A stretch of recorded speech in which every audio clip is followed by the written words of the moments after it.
2/3 of the people in the crypto industry for the last decade, they don't understand what I'm saying. So there are people that have been in the crypto industry for a decade that have master's degrees in computer science, and they think that they're very informed, and they don't even understand what I'm saying. Michael Saylor has one of the largest Bitcoin portfolios. He has continuously refused to sell his Bitcoin as he believes it will generate tremendous profits in the long term. We've covered Bitcoin in previous videos, and today we will touch a bit more on that with some insights from Bitcoin bull Michael Saylor.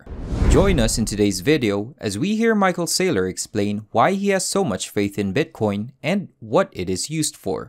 Stick around until the end if you want to know more about the inner workings of Bitcoin. Before we begin with the video, thank you for your unyielding support for our channel.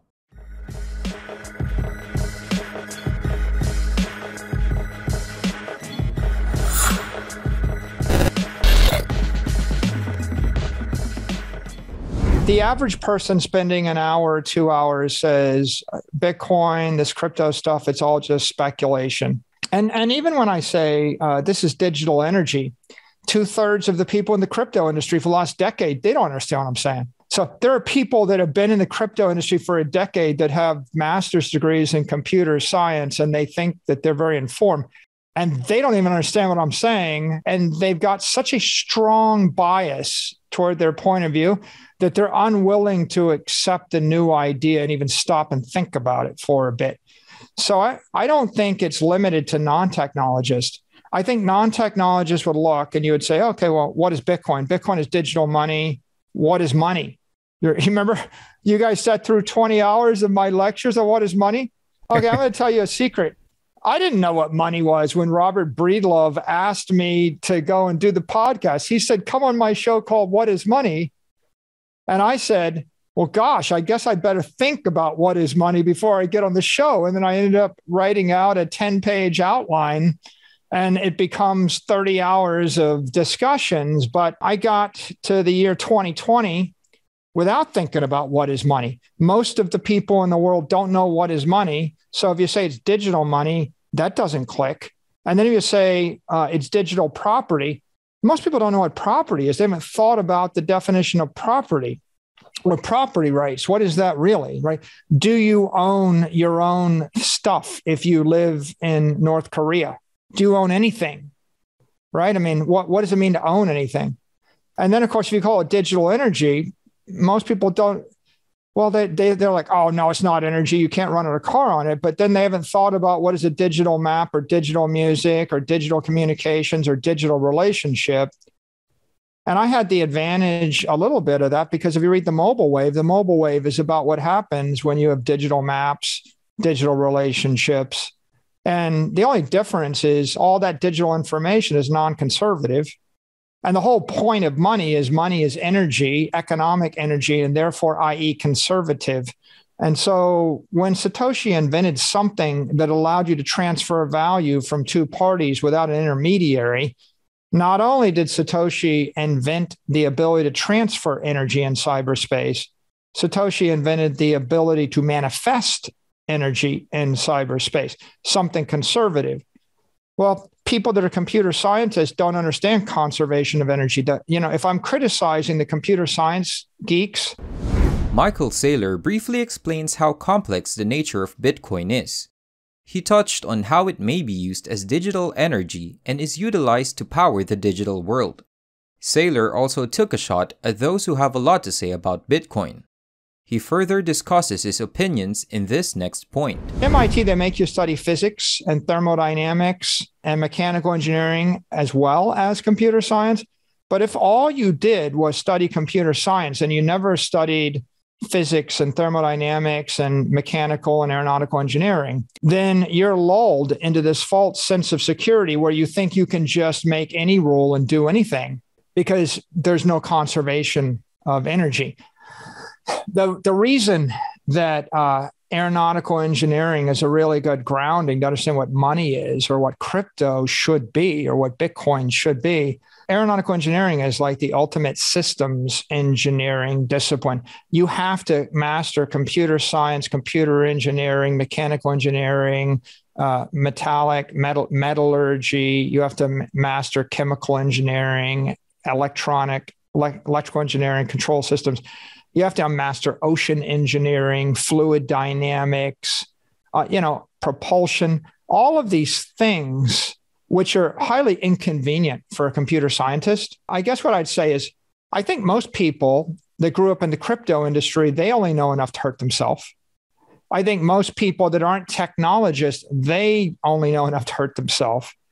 And if the people that really understand the thing, like if you go into Google and you find the person that worked on Google Maps for 5 years, if they understood engineering and computer science and they stared it for 5 years, they're probably understanding the thing, right? The people that spend the most time and have the most invested in it, they typically understand the thing. And generally the conclusion is they invest 100x more than you would. They value it much more than the guys at Google paid $1 billion for something that if you had asked 1,000 investors on Wall Street, what is YouTube worth? The high bidder was probably Google. And there were probably 5 out of 1,000 that would have said it's worth a lot. And 99% of them would have said, are you out of your mind? It's worth nothing. If you're looking for a big idea or the grand idea, it is that you really have to focus upon a small area. And then if you focus on something, spend thousands and thousands of hours, 10,000 hours focused on that thing. And if you have an open mind, maybe your opinion matters. And then I'm not going to give you my opinions on the 99% of the stuff in the world that's really important because I haven't focused on it. Like asking me about vaccines and biomed and gene splicing and, even the latest propulsion technology. I haven't spent thousands of hours thinking about rocket propulsion technology breakthroughs in the last decade. So I think that the lesson you learn is probably better to stay in your lane. But if you're going to invest money, or your reputation or your life savings, you probably ought to really, really focus on that. And you shouldn't be cavalier or nonchalant because it's really easy to make mistakes. In this point of the podcast, Michael Saylor first points out that only those who have thoroughly studied Bitcoin and technology can truly understand its worth. He stated that due to its complexity, one must have studied Bitcoin for countless hours before he takes their opinion into account. He added that if regular investors are willing to invest money into Bitcoin, they must study it thoroughly, as making a mistake could cause them to lose all their money. Michael then discusses how everyone is downplaying the potential of technology in this part of the podcast. People that were in the business, that were using the iPhone, living on it, breathing on it, could see the potential. And as you know, the potential of the iPhone was to replace the tape recorder and the video camera and the photograph and rebuild our relationships and potentially topple small governments, change the way you thought about everything, change healthcare. But someone that studied the iPhone for like 2 hours would say, oh, it looks like an expensive phone, but eventually it'll get manufactured and commoditized and the price is going to go towards zero. So the people that were outsiders that had spent a couple of hours playing with it and didn't really think about the implications, they would model it based upon something else. And a lot of times they're just very dismissive, and the point that I was making there was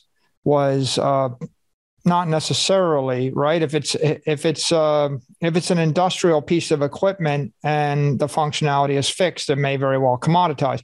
But if it becomes a fashion item and a personal item, and you sleep with it, right? And you use it in your social life, your business life, and it keeps changing, then there's no reason it would ever necessarily commoditize. It'll either hold its price.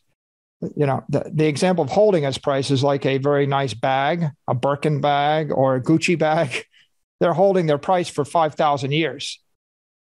But of course, comparing an iPhone to a handbag, you would think it ought to be able to do at least as well as a handbag, right? I mean, in theory, with technology, we're going to get in a Tesla car and one day it'll be strong enough to levitate, hover, and fly 500 miles an hour. So deciding that it's getting commoditized is a presumption that there's no technology involved, and it doesn't matter personally to us. So I think in general, you see that with all new technology, right? People are dismissive of it. How many people spent 1,000 hours thinking about the applications of the iPhone? Well, I mean, I did. I wrote a book about it, right? But I lived it, right? And I'm in the business. But a lot of people didn't, and they would dismiss it. But I think the same thing is true of, Google Maps, search. How many people underestimated the potential of a YouTube type thing, right? I mean, most people, right? Most people, when Google bought YouTube, everybody thought they overpaid. They paid like $1 billion for a company with no revenue or something. In this next point, Michael Saylor states that many people are very unenthusiastic about the capabilities of technology. According to Saylor, those with a pessimistic perspective tend to miss the potential of certain products, in which he used the Apple iPhone as an example.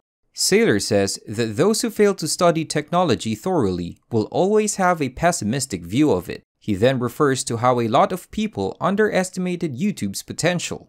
Michael Saylor's main focus in this part of the podcast is on technology. He briefly indulges in Bitcoin and its uses in the digital world. Moreover, he stressed the importance of studying technology before getting involved in it, especially when it comes to investing. So for up-and-coming investors of technology, make sure you put in the hours and study the market to avoid losses and maximize profits. What did you think of Michael Saylor's view on Bitcoin? Are you as bullish as he is when it comes to Bitcoin? Share your insights in the comment section down below. If you enjoyed this video, kindly like and subscribe. And we'll catch you on the next one.